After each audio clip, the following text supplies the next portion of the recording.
सिंध की तारीख़ ते ॻाल्हि ॿोल जे सिलसिले में आउं रुख सिंधी अवां दोस्तनि ऐं भाउरनि सां भेनरुनि सां मुखातिबु आहियां।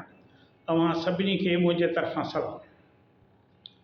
पाण सिंध जे तारीख़ जे रोशन रुखनि बाबति ॻाल्हि ॿोल कंदा रहिया आहियूं। सिंध उहा सिंध जेका कश्मीर खां कराचीअ ताईं आहे। सिंध जेका माज़ीअ में हिन सॼे पाकिस्तान जे सरहदुनि खां बि वसी एराज़ीअ ते मुश्तमिल हुई। पाण उन सिंध जी ॻाल्हि कंदा आहियूं। बरे सगीर में ॿ मुल्क रहिया आहिनि तारीख़ी तौर ते, हिंद ऐं सिंध, सिंध ऐं हिंद। सिंध ताईं हिंद ते नालो पियो, माना हिन ख़िते जी सुञाणप सिंध आहे। इन ते कंहिंखे बरो न थियणु घुरिजे, कंहिंखे परेशान न थियणु घुरिजे। असां जॾहिं सिंध जी साराह कयूं था त ख़बर न आहे छो पाड़े ओड़े जे माण्हुनि खे तकलीफ़ थिए थी, जॾहिं त सिंध हुननि खे पाले निपाए मचाए महोड़ कयो। सिंध जे अनाज, सिंध जी मिटी, सिंध जे पाणीअ ते हुननि जी ज़िंदगी आहे, हुननि जो जापो। ऐं पोइ बि जेकॾहिं हू माण्हू सिंध खां नफ़रत कनि था त उहा उन्हनि जी बदकिस्मती चइबी। सिंध सदियुनि खां ज़िंदा आहे ऐं ज़िंदा रहंदी। तारीख़ जे मुख़्तलिफ़ दौरनि में सिंध पंहिंजो वजूद बरक़रार रखियो आहे ऐं सुभाणे पंहिंजे उन सुञाणप सां हिन दुनिया जे ॻोल्हे ते मौजूदु रहंदी। पाण मुग़ल दौर, अरगून ऐं तुर्खान दौर में सिंधियुनि धारियनि हुक्मराननि सां जेकी जंगियूं कयूं, धारियनि हुक्मराननि खे रत जा लोला खाराया, उन्हनि बाबति अव्हांखे आगाह कंदा रहिया आहियूं। सिंधी माण्हू हर दौर में विढ़िया आहिनि। अॼु हिकु अहिड़े सूर्य सिंध जे आज़ादीअ लाइ जिदोजहद कंदड़ हिकिड़े अहम अॻुवाण जो ज़िक्र कंदासीं, जंहिं बाबति घटि माण्हुनि खे ख़बर हूंदी। हाजी खान जोखियो, हाजी जोखियो सिंध जे आज़ादीअ जे जिदोजहद जो हिकु अहम अॻुवाण आहे, जंहिं ते मां तव्हां सां ॻाल्हाईंदुसि। सिंध जी तारीख़ में अरगूननि जे अचण खां वठी अंग्रेज़नि जे कब्ज़े ताईं केतिराई मक़ामी क़बीलाई अॻुवाण, बिरादरियूं, ज़ातियूं, उन्हनि जा सूर्य पंहिंजे वतन जे ख़ुदि मुख़्तियारीअ लाइ ऐं आज़ादीअ लाइ जदोजहद कंदा रहिया आहिनि। इन्हनि बिरादरियुनि में जोखिया ऐं करमती ख़ासि अहमियत रखनि था। हिननि ॿिनि बिरादरियुनि बि सिंध जी आज़ादीअ लाइ वॾी वेड़ कई आहे, उन में वॾो पंहिंजो हिसो ऐं किरदारु अदा कयो। जेकी ठटे ऐं साकिरे वारे हिसे में सियासी ऐं फ़ौजी मज़ाहिमत जा मर्कज़ बणिया। ही ॿई कबीला, ठटो ऐं साकिरो वारो हिसो जेको आहे सियासी ऐं फ़ौजी मज़ाहिमत जा मर्कज़ बणिया। इन्हनि जोखियनि ऐं करमतियुनि जो जंगी अंदाज़ जेको हूंदो हो, निरालो हूंदो हो। इन्हनि कबीलनि जो जंगी तरीक़ो सिंध जे ॿियनि कबीलनि वांगुरु छिड़ विछड़ ऐं गोरीला तर्ज़ जो हुयो।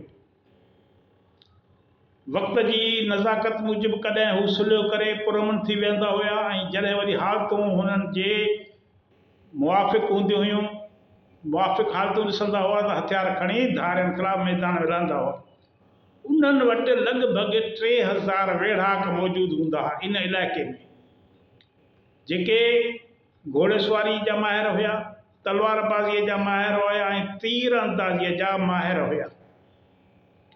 ख़ासि तौर ते जेके मुग़लनि जी तलवार ऐं बंदूक जे मुक़ाबले में सिंधियुनि जा तीर जेके हूंदा हुआ, उहे हुननि जे शिकस्त जो, धारियनि जे शिकस्त जो कारण बणिबा हुया।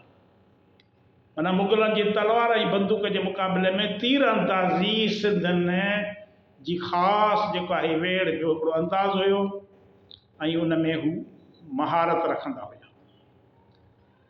मुग़लनि जे हुक्मरानी दौरान जॾहिं सैयद बायज़ीद बुखारी ठटे जो हाकुम थियो उन वक़्तु बिजार जोखे ऐं पोइ संदसि पुटु हाजी जोखे सिंध जी आज़ादीअ लाइ जिदोजहद में मुहाड़ीअ वारो किरदारु अदा कयो, हर अवल दस्ते वारो किरदारु अदा कयो। हू इन इलाइक़े में ठटे साकरे वारे इलाइक़े में हाजी जोखियो कबीलाई अॻुवाण तौरु साम्हूं आयो। जोखियनि जी वरी ख़ासियत इहा हुई त हू पंहिंजी इज़त ऐं ख़ुदि मुख़्तियारीअ जे तहफ़ुज़ लाइ मुग़लनि सां कंहिं बि क़िस्म जी मुसलत ठाह करण लाइ तयारु न हूंदा हुआ। हिकु वाक़ियो आहे त जॾहिं सैयद बायज़ीद पंहिंजे माइट शाह महमद खे इन इलाइक़े जो थाणेदार बणाए मोकिलियो, शाह महमद जेको मुग़ल कारंदनि वांगुरु सख़्तु रवैयो रखंदड़ हू, पाण खे हाकिम ऐं हितां सिंधियुनि खे महबूब सम्झंदो हुयो, हिकु मजलिस में हाजी जोखे खे बेइज़त कयो। इहा हरकत सिंधी माण्हुनि लाइ जोखियनि लाइ नाक़ाबिले बर्दाश्त साबित थी ऐं हू हथियार खणी वेड़ जी तयारीअ लाइ जबल ॾांहुं हलिया विया। बाद में मुग़लनि जे सुलह जे कोशिशुनि बावजूदु हाजी जोखे ऐलान कयो त हाणे फ़ैसिलो तलवार कंदी। नेठि हिकु वॾी वेड़ थी मुग़लनि में ऐं जोखियनि में, जंहिंमें शाह महमद ऐं संदसि साथी मारिजी विया ऐं जोखियनि जो लश्कर मुग़लनि खे शिकस्त ॾियण महिल संदर हथियार पाण सां खणी वञी घोड़ा पाण सां काए आया, पंधु हुया पर पोइ घोड़नि ते चढ़ी विया। इन वाक़े खां पोइ सैयद बायज़ीद बुखारी जोखियनि ते नाकाबंदीअ जो हुकुम जारी कयो त भई हिन जो घेराव कयो त जीअं खेनि अनाज ऐं वसीलनि खां महरूम कयो वञे। वक़्ती तौर ते जोखियनि मुग़लनि सां ठाह कयो, पर तारीख़ी ज़रियनि मुताबिक़, तारीख़ मज़हर शाह जहां मुताबिक़ हू आख़िर ताईं वेड़ कंदा आया। हाणे मज़हर शाह जहानी में उनजो मुसन्निफ़ थो लिखे त हू आख़िर ताईं सरकशीअ खां बाज़ न आया। सरकश ही आज़ादी पसंद हुया, पर मज़हर शाह जहानी जो धारियो तारीख़दान ऐं मुसन्निफ़ इन्हनि खे सिंधी माण्हुनि खे जेके वेड़ कंदा हुया मुग़लनि ख़िलाफ़, उन्हनि खे धाड़ेल, फोरू, सरकश, ख़बर न आहे कहिड़ा कहिड़ा लक़ब ॾींदा हुया। छाजे करे जो धारियो मफ़्तू क़ौम जे माण्हुनि खे इज़त नथो ॾेई सघे। हाजी जोखे ऐं संदसि कबीले जी मज़ाहमत सिंधी कबीलाई आज़ादीअ वारी जिदोजहद जो हिकु अहम हिसो आहे, हिकु अहम बाब आहे।